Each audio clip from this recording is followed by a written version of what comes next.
अपर मुख्य सचिव गृह राधा रतूड़ी ने सचिवालय में एक महत्वपूर्ण समीक्षा बैठक की। इस दौरान सतर्कता विभाग को भ्रष्टाचार और अन्य महत्वपूर्ण मामलों की जांच समय से पूरा करने के निर्देश दिए और एसीएस ने टोल फ्री नंबर 1064 पर प्राप्त भ्रष्टाचार से संबंधित शिकायतों का विभागवार विश्लेषण कर ज्यादा शिकायतों वाले विभागों की जानकारी कार्मिक विभाग और मुख्यमंत्री कार्यालय को नियमित रूप से भेजने के निर्देश दिए।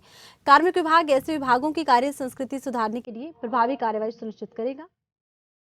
अपर मुख्य सचिव ने सतर्कता विभाग को स्पेशलाइज्ड कमेटी गठन के निर्देश दिए हैं। इस कमेटी में मामले से संबंधित सभी टेक्निकल विशेषज्ञ होंगे जो समय से केसों की जांच सुनिश्चित करेंगे।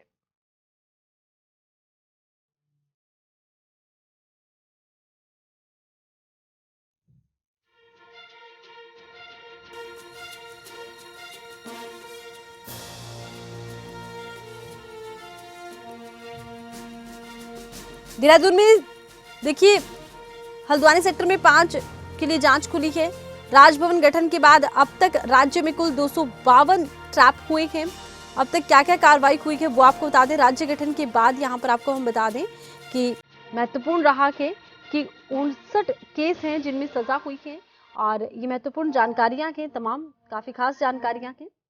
साल 2023 में टोल फ्री नंबर इसको लेकर जारी कर दिया गया। हल्द्वानी सेक्टर में 118 शिकायतें प्राप्त हुई थी और अब देखिए सतर्कता विभाग को और ज्यादा अलर्ट रहने के लिए क्या कहा गया कि प्रयास किया जा रहा है कि सतर्कता को और बढ़ाया जाए ताकि ज्यादा से ज्यादा लोगों को न्याय मिले, जो समय से केसों को जांच सुनिश्चित कर सके।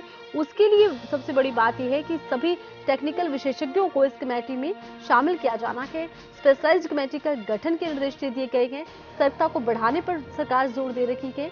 बड़ी बात यह है कि आम लोगों की सुविधा के लिए प्रयास हो रखे हैं।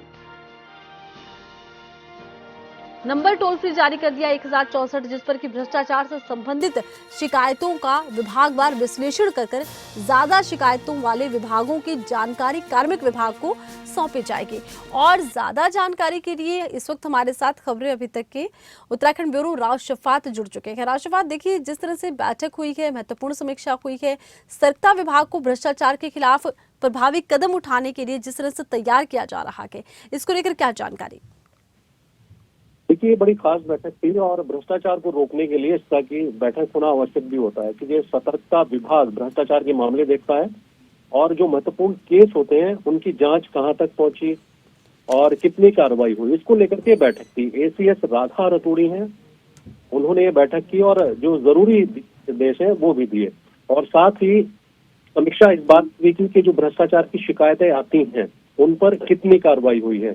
अलग अलग अगर देखें आंकड़ों के हिसाब से तो अलग अलग जो शिकायतें हैं उनके हिसाब से कार्रवाई तो हुई है, लेकिन अभी भी बहुत सारे ऐसे मामले हैं जो अभी लंबित हैं। इसी को लेकर के दिशा निर्देश जारी किए गए हैं। जी चलिए, बहुत शुक्रिया, आप बने रहिए हमारे साथ। एक और खबर पर आपसे राब्ता होगा। तो सतर्कता को बढ़ाने का प्रयास किया जा रहा है। भ्रष्टाचार के खिलाफ एक मुहिम एक तरह से चलाई जा रही है। जिस विभाग के खिलाफ ज्यादा शिकायतें होंगी, टोल फ्री नंबर के माध्यम से उन्हें इकट्ठा किया जाएगा और फिर होगी कार्रवाई।